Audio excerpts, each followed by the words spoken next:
Station who was kind enough to listen to a junior fanzine writer witter on for the entire journey home back to Harlow. Attilla The Stockbroker's here. Hello, John. Hello, mate. How are you? I'm good. It's lovely to see you again. We go back a long way. We do. In fact, one of the only two times I've ever been on a stage, and the only time I've ever sung on a stage, was doing backing vocals with you in Oxford, I think, wasn't it? It was. Was it the fire station or the ambulance station? One of those. It was the days when you were my roadie. Yeah. Do you remember going to see Colchester United in the FA Trophy final against Witten Albion? I do. Which is the other team in Northwich, where my wife comes from, as it goes, sort of coincidentally. There you go. You see, I always went for the tough roadie gigs. I mean, basically what I've got to do is make sure you're there on time and get the lectern on stage in case you need something to put any bits of paper on. That's it. That's the job. I don't have a lectern, mate. I've never had a lectern in my life. You're in the middle of a massive tour around the autobiography Arguments Yards. You've done how many dates so far? How's it been going? Well, I suppose I've done about 10 so far. I'm basically doing what I was doing 35 years ago, which is basically staying up late, talking a lot. You know what I'm like. Yeah. And drinking lots and lots of beer. But the only difference is, obviously, in the morning, it takes a bit longer to recover. So, I'm going to have a couple of days off at some point. But there's about 40 dates altogether all over the country, basically. Because this is the thing, you will play pretty much anywhere, have played pretty much anywhere, pubs, art centres, wherever you can play. Well, it's literally, absolutely. This is the point about being a performance poet, is that I am completely mobile. I can literally play anywhere from the Women's Institute to a hardcore squat in Germany. Yeah. And because what I do, it transcends all the kind of barriers. Obviously, I came out of the punk scene, but I'm also obviously associated with poetry, with the whole performance scene. So I play everything from gigs which would normally be considered like punk rock gigs to poetry festivals, the occasional kind of comedy thing, though I don't really do that anymore. But generally, I love just doing all different kinds of gigs, and that's the point. It's kind of totally diverse. How do you travel these days? Do you have someone drive you? Do you go by train? No. Oh, no, here we go. In 2000, I finally bit the bullet. It took me 5 goes. I passed my test. Did you? And now I drive everywhere now. I was thinking, out of the 3,000 plus gigs that you've done, ever broken down, ever been stuck on a train, ever been late for a gig, ever missed a gig? Well, there was the one classic one, absolute classic one, was the Great Storm, 1989, I think it was. I was supposed to be playing Brickies in Poole near Bournemouth, and a tree decided to appear on the line. So we were stuck all night on a train. So what happens? I'm in a train full of kind of commuters coming back from work.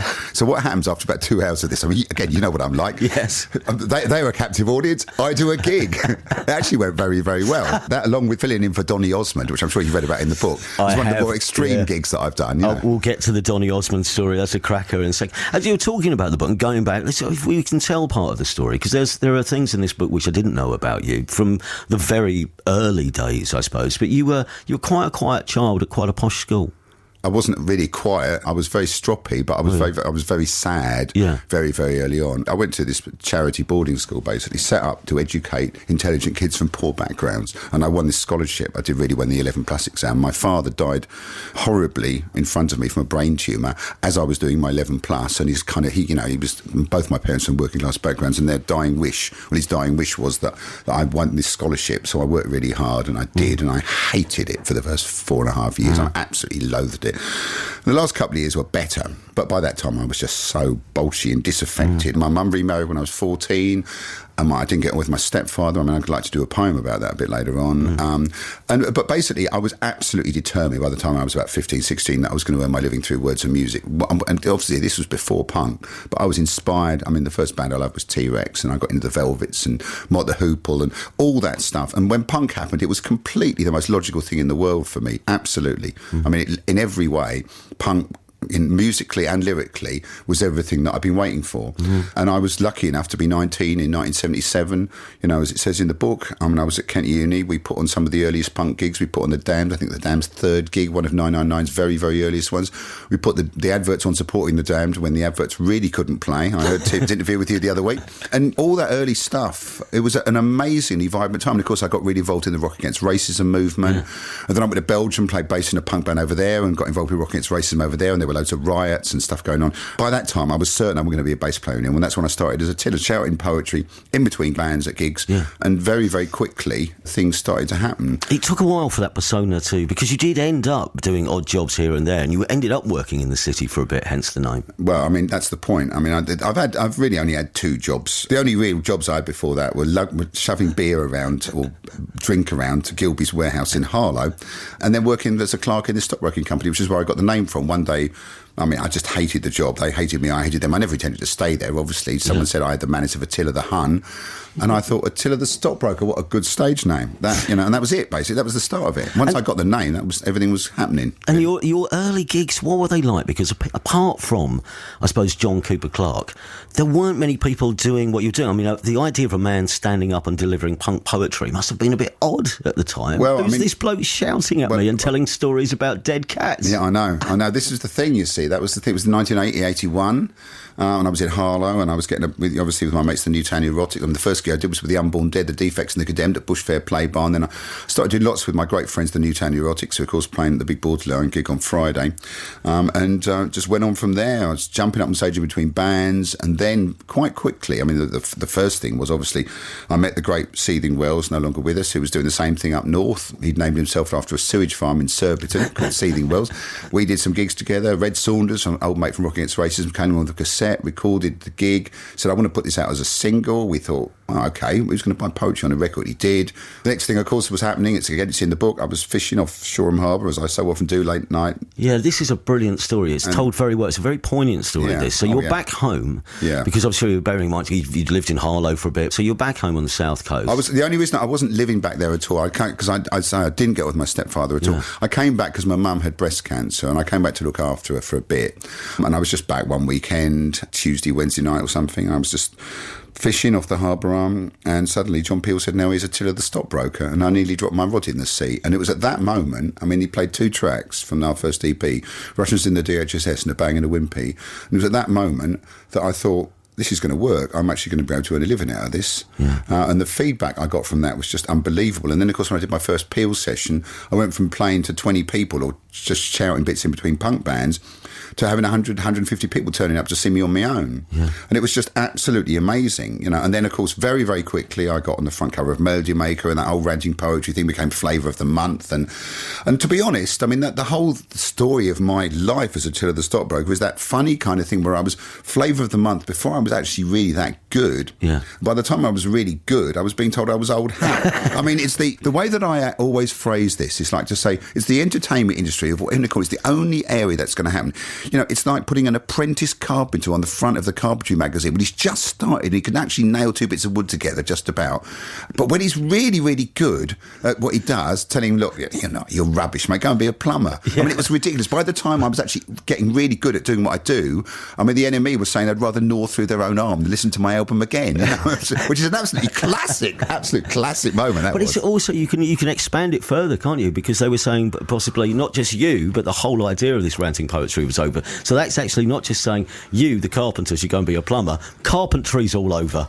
Carpentry's dead. Didn't affect me, mate. I just said, right, I love this. There's loads of people out there that enjoy my stuff. I've always been an organiser. You know, I was organising gigs at Kent Uni. I've always organised stuff. I just thought, right, I'm taking this over myself. I don't need the industry. I don't need anybody. I do everything on my own. Just before we go on to the rest of the story, I was going to make the point, actually, that a lot of that early material, I mean, you say you weren't very good at it, but a lot of that stuff has endured, and a lot of it is still very popular. And we should hear one of those early poems. Yeah, okay. This is the poem I wrote just after I finished in the Stock Exchange about the people that I work with in the Stock Exchange, and it's called Every Time I Eat Vegetables, It Makes Me Think of You. No agony, no ecstasy, no pleasure and no pain. So exquisitely uninteresting you drive your wife insane. The TV is your oracle, the newspaper's your guide, and your shiny little vehicle is your passion and your pride. You've done the same things every day for nigh on 20 years, and in your ludicrous routines you hide your worthless fears. On the blandest boat in boredom you are captain of the crew, and every time I eat vegetables it makes me think of you. You died the day that you were born, and now you sit and rot, an empty-headed dinosaur in the pond that time forgot. Your image is respectable, there's nothing underneath, and the whole thing is as surely false as 9/10 of your teeth. Your views are carbon copies of the rubbish that you read, and you swallow every morsel Rupert Murdoch seeks to feed. You go to bed at 10 because you've nothing else to do, and every time I eat vegetables it makes me think of you. You're a cabbage in a pickle, and your brain has sprung a leak. So let us keep our distance, because I vomit when you speak. I'll always do a runner, so I'm going where you've been, because to see you chills my marrow and turns my tomatoes green.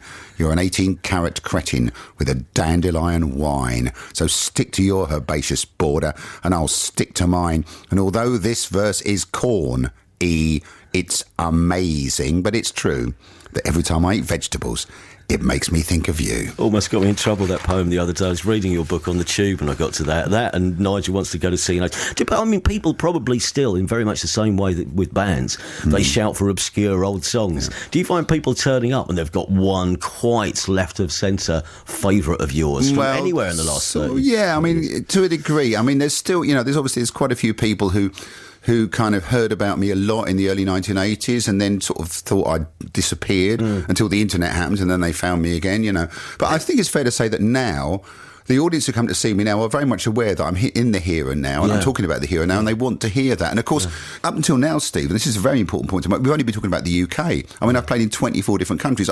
Without being big-headed, you know me, I'm modest and I'm unassuming, I'm better known in Australia, New Zealand and Canada than I am here. I mean, I always say, in the English-speaking world, in any reasonable sized town or city, between 50 and 100 people will turn up to see me. And that is literally everywhere. And my actual biggest audience, again, it's in the book, the most ridiculous reception I've ever had anywhere was in Auckland, where both national television channels turned up to film me arriving at the airport. It was put into perspective when the broadcast was shown, because it was immediately after a feature about an argument between two neighbours about which one had to cut a dangerous tree down.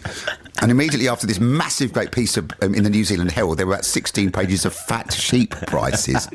But yeah, I've been all over the world. I've toured East Germany 4 times before the wall came down, twice afterwards. I mean, one of the other things from the 80s, you got to play Glastonbury Festival for the first time. How many times have you played Glastonbury now? You must have been there 26. every year. 26. 26 Glastonbury. In later years as well, we should mention Glastonbury, because you started your own festival as well. Again, this. I mean, it's very telling of what it is that you do and always have done. Is if no one else is doing it and someone thinks, well, we could get this together, instead of just thinking it, you go and do it. No, I do it. I mean, this whole thing with the battle to save the football club and Brighton Hove Albion, running basically simple. Did loads of beer festivals where the music was some horrible beardy blues rubbish in a corner, and loads of music festivals where the beer could only be described as the urine of Satan.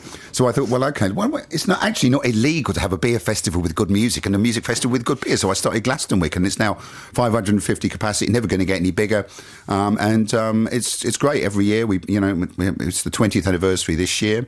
Yeah, I'm very, very, very, so you can hear this. I mean, people never heard of me out there will gather. I'm very self-motivated.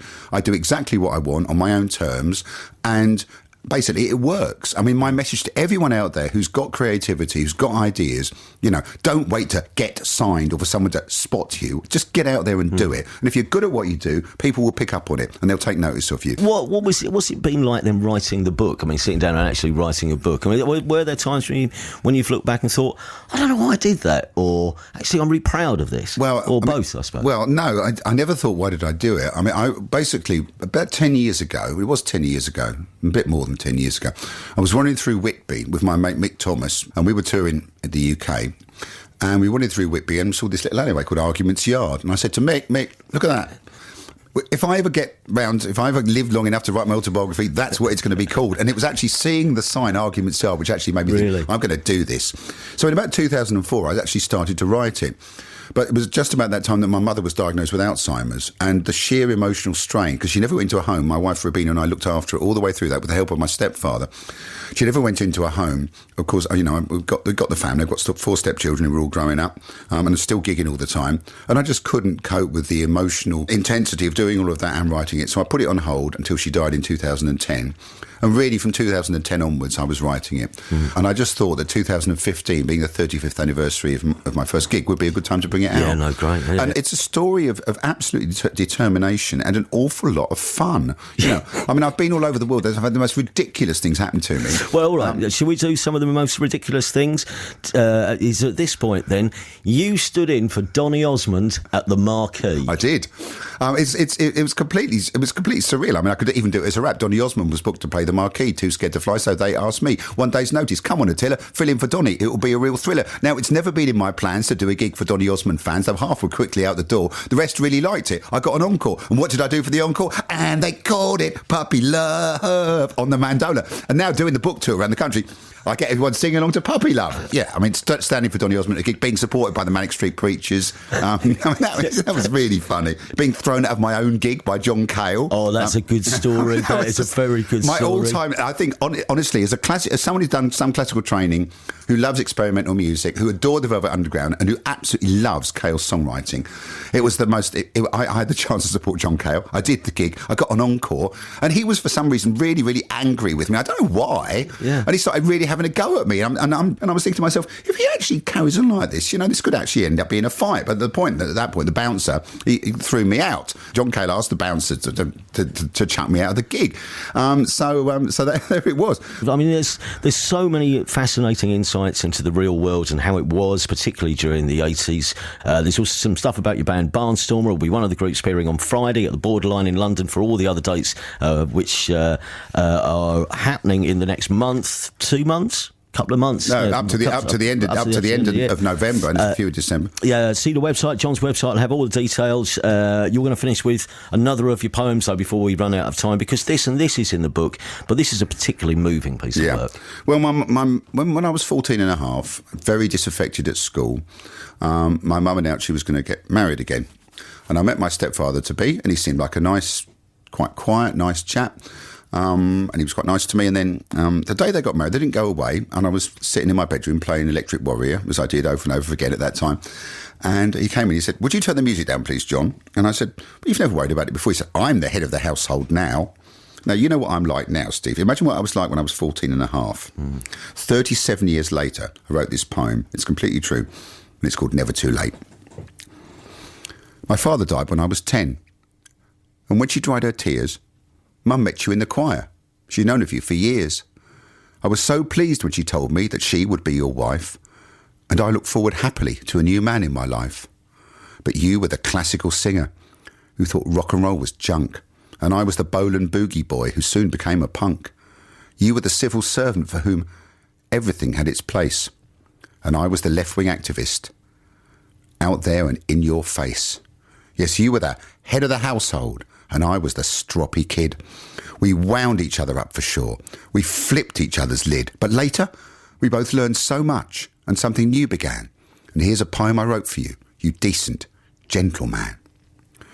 So I went off to my own life, left you and Mum to yours. A few words about football, then the sound of closing doors. But the passing of so many years gave us both time to reflect. And slowly, oh so slowly, we forged a new respect. When you were ill the first time and found it hard to walk, I'd take you to the hospital and we would sit and talk. It felt so right and normal, and it was such a shame that it had taken all this time, both stubborn, both to blame. Because you were the head of the household and I was the stroppy kid. We wound each other up for sure. We flipped each other's lid. But later, we both learned so much and something new began. And here's a poem I wrote for you, you decent, gentle man.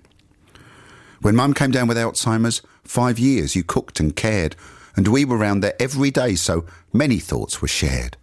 Your simple, honest loyalty. The vows you'd made, you'd keep. No longer the big boss man, me, no longer the black sheep. Then came that day in hospital. The end was near, we knew. You told me, "I do love you, John." I said, "I love you too."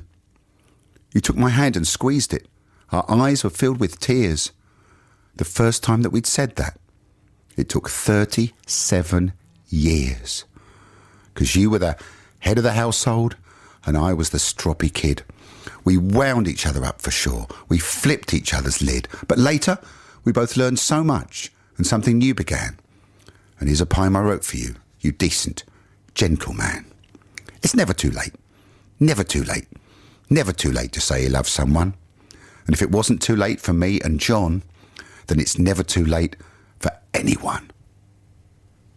Not a dry eye, as they say. It's Attilla The Stockbroker on Six Music. The book is called Arguments Yard. There's also a new live CD, Live at the Greys, featuring some of Attila's spoken word material, which is coming out. And he's on tour as well then for the next couple of months if you get a chance to go along.